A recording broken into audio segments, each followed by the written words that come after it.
Someone once said communication solves all problems, but solving the problem of communication was not easy. If you had lived in the early 1800s or before, getting a simple message across the country would have been a matter of days. The sad reality of the problems caused by slow communication were all too true in the life of Samuel F.B. Morse. In 1825, he received news that his wife of 9 years and mother of their 3 children had suddenly become ill.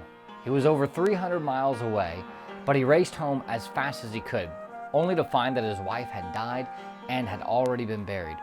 This was one of the many events that would set him on a course to invent the telegraph. But Samuel Morse was not just a pioneer in communications. He was a Sunday school pioneer.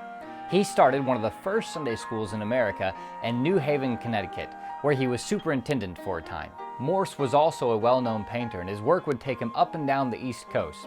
All along his way, he would promote the Sunday school and give to it generously, even on a poor painter's salary.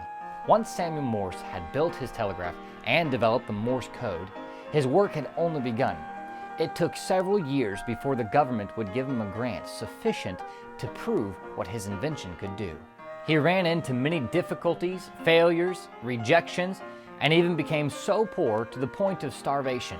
In the midst of this, he said, "I am perfectly satisfied that, mysterious as it may seem to me, it has all been ordered in view of my Heavenly Father's guiding hand." Congress did eventually pay for a test line to be run and demonstrated in 1844.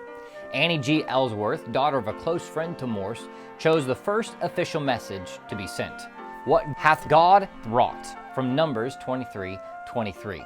The test was a success, and the spectators were astonished. The telegraph was the first practical use of electricity. Soon he began to profit from his invention, and he sent his first earnings to a church in Washington to start a Sunday school. When asked what he thought of his invention, Samuel Morse would respond, "I agree with that sentence of Annie Ellsworth.